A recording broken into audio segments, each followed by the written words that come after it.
Um, okay, so I wanted to do this team call because everybody's really supportive of our physical fitness journeys, right? Everyone's cheerleading you on. They love to see progress. But it seems like when we start talking about the business or inviting people to kind of participate with us, we are hit with a lot of, well, obviously a lot of rejection. And maybe not all at once, and maybe some of you guys haven't experienced rejection, but I have a feeling that if we're out there inviting and getting to know people like we should, you will you will have those moments. And I was just recently talking to one of my newer coaches, and she was talking to me about how she's discouraged dealing with, you know, kind of like that coming out post where she's a coach now and wants to help others, and this is what it's done for her. And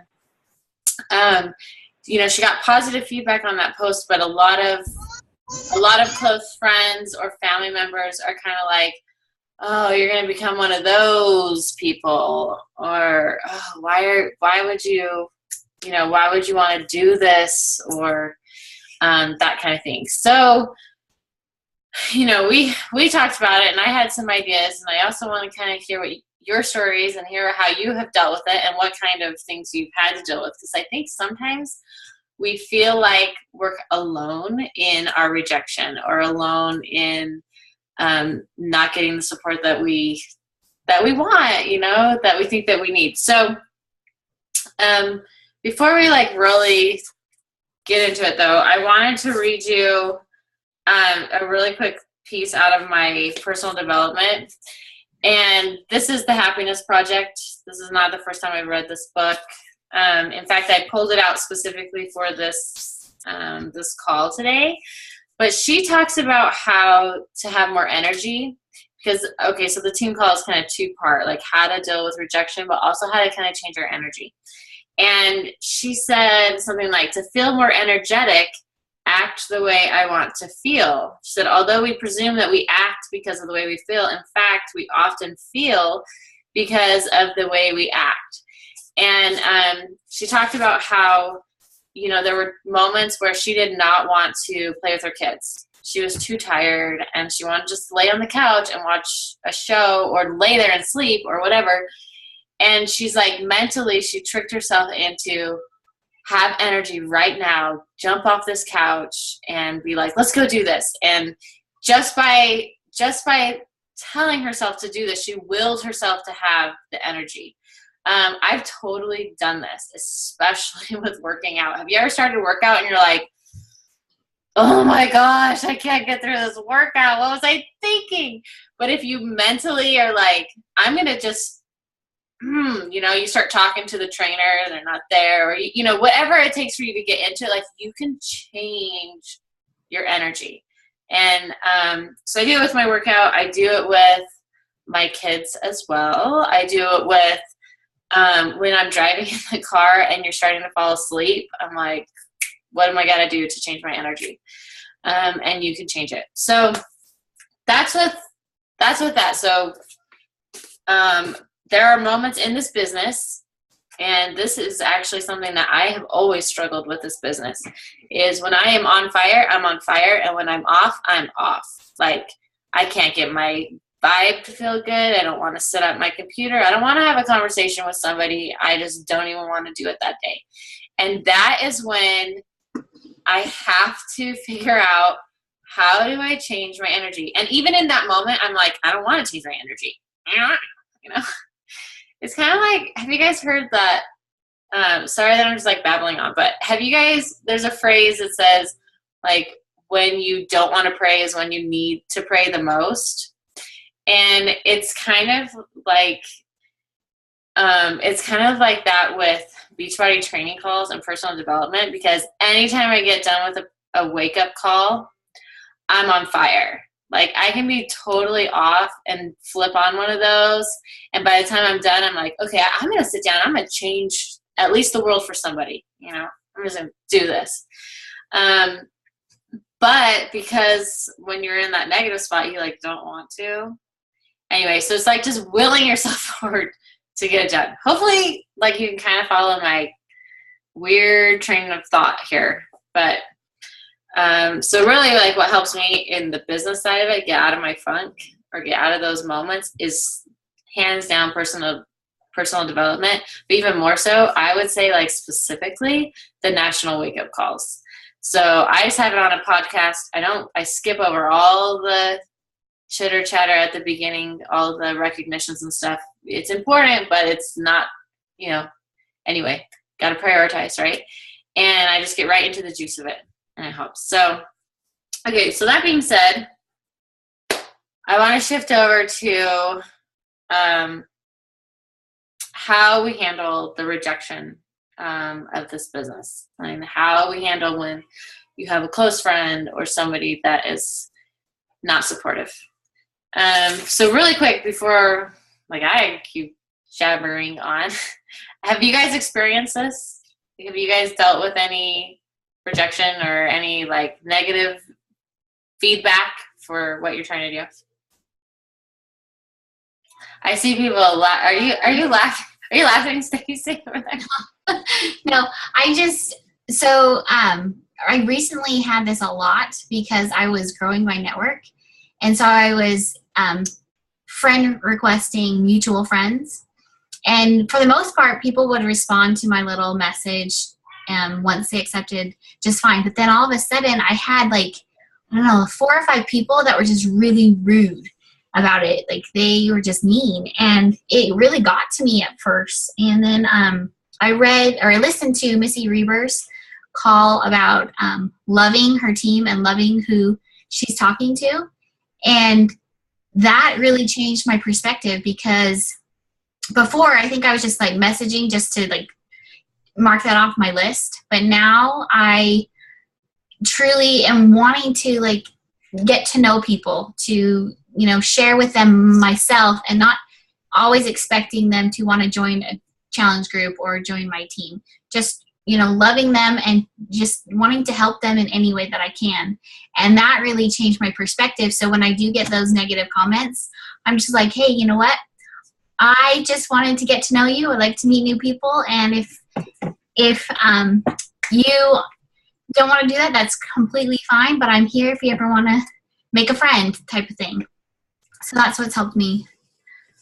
Yeah, that's awesome, Stacey. And I appreciate your comment. That was really helpful, actually. And I loved that call from Missy Reber. And for those of you who haven't listened to it, that's a wake-up call as well. So you just need to search the wake-up calls from Missy Reber. That was an excellent call. And she talks a lot about it in her invite posts. And we have that somewhere in Team Hope as well. But you're right. And you know what? I think, too, when you are genuine, when you're not just checking it off the list, I need 5 more people. I need 5 more people. If you're really reaching out because you really care about that person or really do want to get to know them, they can even sense it. Your wording could be, I swear, could be exactly the same. Same post, but your energy is felt. It's just so weird. But your intentions and your genuinity or whatever the word is, they can feel it. So yeah, thanks, Stacey. Does anyone else have anything along the same? Deidre? I have the same as Stacey. Just as I start expanding my network, people are I haven't had anyone be blatantly rude, but just, not interested, don't like Beachbody, just one-liners. And Go for No really helped me. I love that book. I've told all my coaches that is the first thing that I think any coach should read. And just that it hurts more than when it's someone close to you, though. You know what I mean? When I've had friends that not necessarily reject me, but make fun of it, and so that stings just because it's, not just a regular person. But I don't know. I've grown a thicker shell over the past 8 months. I know it's not about me. It's about them. Something I've struck a chord in them that it could, what I mean? It could be that they have goals and they're not anywhere near reaching them or anywhere near taking a step towards them. So it's probably, having to do with that and not me. Yeah, totally. In fact, that is something that we talked about too, is that, you get a comment like you're going to be one of those annoying coaches or one of those whatever. And I was thinking about it, I'm like, what makes somebody annoying to you is if you wish you were on your journey, or you wish you were a more positive person, or you wish these things, and they happen to be popped up in your newsfeed on a semi-regular basis. That would, you know what I mean? That's going to bother you. And I can see, and it's funny because, and you'd probably even make fun, but it's funny because at some time in that person's life, they're going to reach a point where they're going to be desperate enough that they're going to be like, I've got to make a change. And even if they make fun of you, even if they criticized what you're doing, like, if you're still there and you're still occasionally popping up in their newsfeed and they know you're still at it, and they trust, they've seen that you're positive, then they're probably going to reach out to you. And so the seed is still planted, even for people that are, rolling their eyes at you. That's so true, because I was one of those, like, I hated people posting about CrossFit. Like, I was like unfollowing people left and right because I was so annoyed by all of their posts. And it was because I was not where I wanted to be at. And so I was annoyed by seeing their progress. And so once I finally changed myself, then that completely changed. Yeah. And I like what Deidre said too. You grow a thicker shell and you realize that it's not about you. It's not a personal rejection. It's something that they're dealing with, and something that they have to work through. And I think that perspective helps. I think that's also why personal development has helped me personally, is to recognize that my worth isn't a yes, and something that Go for No really helped me with as well is, if they tell you no, then even if they're rude about it, which I wish in general, like the general population weren't rude or quick-tempered or judgmental, but I mean, it's just kind of where the world we live in, right? But they all need personal development, right? You're like, okay, thanks for your feedback. Here, read this book. No. But one thing that Go for No helped is, and what Missy Reber has talked about too in her Invite stuff, is that if they trust you enough to tell you no, like to be like no versus ignore you or walk away from you, then at least you know that you've actually connected with them, that you have somehow made an impact with them. And versus somebody that just ignores you, then you can almost think, now if they're ignoring your first message, that's different. But if you've been having a conversation and then they just kind of like trail off, then some of that's a good time to go back and reflect on your conversation and think, was there anywhere in there where I stopped caring about them and I started caring more about that Success Club point, or that kind of thing? Because you want to get to the point where you want the no. You want to go for the no, Also, I have this girl that a long time ago we became friends through a free challenge, and then I invited her to a challenge group, and she was like, oh no, it's such a gimmick. I'm never gonna whatever. And then and that was like a year ago. And I could have just written her off. We didn't know each other personally. She'd found me on Facebook, whatever. But I'm like, you know what? This girl just needs, and just like by knowing her profile and stuff, I'm like, this girl still just needs a friend and needs somebody that's going to like, still comment and like, and love her, And then last week, she hasn't done anything yet, but last week she messaged me about, the 21-day fix and what it's really all about and everything. And she was rude. Her rejection to me was kind of in a ruder way, because she was basically telling me that I was like representing a company that wasn't, like a fraud, and I'm like, okay, well, I would never recommend something that I don't really believe in. So just so you know, But so even though the rejection was there, the seed was planted there. And the way you respond to them after the fact has a lot as you're moving forward. And then I also think about like any of my general challengers or coaches that have joined this team, I'm sure that some of them made fun once upon a time of something that we were doing. Or I did for one. yeah. I was one of them. It's so true though. I mean, it's well, you make fun of what you don't know, you know.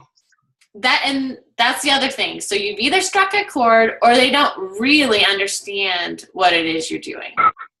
And that's where like your consistency comes in. You let them know what you're doing. And then like slowly by slowly they can piece together.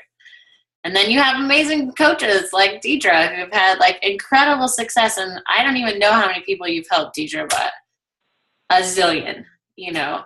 And so we're going to go with zillion. I might put that somewhere officially, but yeah, it's just one of those things. And then, you know, does anyone have anything else they want to add to this or any experience that they've had? Okay. And okay, it went green. Michelle, did you have something you wanted to add?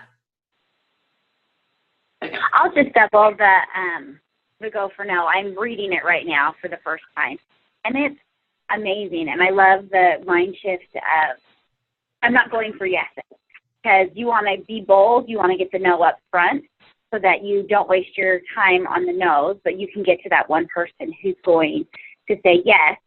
But then when you get the no, then you can figure out the why. So the trick is, you know, how to go back to them, because it's like how it says, you know, 4 or 5 times later, they'll eventually say yes. So that could be another discussion. But how to continually following up without being annoying. But so I'm pumped to truly go for the no's instead of focusing on the yeses. I love that. Okay, I need to reread it because it's been a really long time. So I want to add one more thing really quick, only because this is like the call about Go For No now, but yeah. like, it's fresh in my mind. And literally just before this call, I experienced one of the things they talked about in it. And it has nothing to do with customers or people, but my daughter, okay, so I give them popsicles when I'm trying to get something done. I don't care if it's 8 a.m. or not. So, no judging, okay? No. So I gave them each a popsicle, and they ate it, and then they came up to me and wanted another one. They asked, you know, can I have another one? And I ordinarily wouldn't, but I was right in the middle of something, so I gave them another one. And then they came up again and asked me for another. And it just, there's a part in the book where he talks about that, you know, we're born with this sense of no fear of rejection. You know what I mean? And kids they'll just, well, can I have one now? Can I have one now? Until you literally break and are like, fine, take one, you know? So the answer is always no, unless you ask. And somewhere along the line, we're beaten into submission of, you know, having that fear of rejection. So I don't know, it just like literally right before I got on the call, I was just laughing to myself because I was like, they would go on and on and on and not stop. I actually really love that we were just scared and that it's always a no if you don't ask. Thanks, Deidre. I love that. Okay, so really my last like little thought that I had, and now I'm shifting away, I guess, from Go For No, and back to I guess being vulnerable, like that, knowing that the post that you're making, that a hater's gonna see it, or somebody might make fun of it, or something. Hold on, I'm gonna call. Where's the cookies? All right, you have to ask Emma, and the baby's asleep, so you wait until I'm out, and then I will find them for you. Okay? Close the door. Emma's putting my baby to bed, so hopefully he doesn't go try to find her. Anyway, but it's that fear of putting yourself out there and letting people see you. I personally always hate posting my transformation because I hate that people see what I was before what I am. And even what I am right now is not where I want to be. So I'm like, it's that fear of being vulnerable. And that goes for lots of things, not just your physical transformation. And a lot of times it's a fear of, it could be just anything. Anytime you're sharing any part of yourself, and then when you get some rejection, you feel like it's yourself that's there. But anyway, I think what it all comes down, this last little thing I want to leave you with is you have to really, truly know why you're doing this business. You have to really know why first. And then second, you have to want that more than somebody maybe making fun of you or somebody not supporting you or all the no's. You have to want it more. And if you can, you have to want it more than being embarrassed. You have to want it more than feeling judged. But if you can, like, this is a life-changing business. It truly, truly, truly is. And the sky is truly the limit here. But it takes wanting it more than, it takes being uncomfortable. So it takes wanting it more than being comfortable, if that makes sense. And that can look different to all of us. Some of us are very good at these kind of posts on social media, but we are still scared about XYZ. So you have to identify what it is that's holding you back personally, whether it is that negativity or something else, and then decide, I want this more than to stay where I'm at. So that's my last little thought to get out there and be awesome. And you guys are awesome. Like, Team Hope is truly special and awesome. So anyway, anybody have anything else before I shut us down?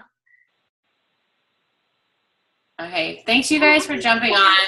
I totally appreciate it. Wait, Michelle, did you just say something? No, this is Erica. I'm so sorry. Oh, Erica. Hello. I'm like that last person to be like, wait, I have one thing I want to say. We love it. Final thought from Erica Wilkinson. Oh, final thought. Okay, I am sorry. I just had the kids leaving my house, so I had to block my screen so you didn't see the chaos. But I had a girl who actually I've never met, and she joined as a discount coach, and I just met her online. Anyway, she'd been posting pictures of her in a different challenge group with like a real life friend, I think, just doing T25 and her friends challenge group. So I wrote her a message last week and just said, hey, I don't want to like get in the way. I know that it looks like you have an actual real life friend who's a Beachbody coach. And I was just really open with her. Like, I'm not the type who's going to hoard people just to keep my status. And I just said, I just want to be upfront with you if you're really struggling, because she had commented that she wanted to build a business under a comment her friend had put. And so I just said to her, if you're wanting to join your friend's team, I don't want to get in the way of that, but I'll tell you, like, you have to be inactive for 6 months, or you could, just wait. And anyway, she wrote back and she just said, no, actually, I want to stay on your team because you've inspired me for this many months, and I really like what you're doing. And my friend just started, and so I actually told her she can watch me, like she can watch you and then watch me, and we can build it together. So I like that, because I totally thought I was basically giving her the chance to reject me, which is not the way we should usually do it. But I'm just kind of thinking, you know what, if I had a real friend who was going to do this, maybe I'd be like, well, I don't even know this stranger from the internet. Maybe I'll like quit her team and actually build it with my best friend. But yeah, people are still watching, and it shocked me because I just always think no one is reading my posts anymore. Anyway, so. Anyway. Erica, you're one of my favorite people to read posts from, just so you know. Thank you. So I can totally see that. And what a testament that is to the power of, one, consistency, and two, like, just being who you are, because people are attracted to other people. And so Erica could have people out there reading her posts going, oh, brother, your Erica's posting again. She also could have people out there going, oh my gosh, I need this today. Like, this is the post I needed. You can hold on to that then. And just know that out of all those people that are going to see that, there is somebody that you're talking to that does need to see it. It's like a real thing. Enough so that she wants to, that's awesome. And Erica, that's a testament that you like truly love your people, because you wanted what was best for her, and so you wanted to make sure she understood her options. And that's a good coach. So, okay, you guys are awesome and amazing. Have a great day. And we'll see you guys later. Bye.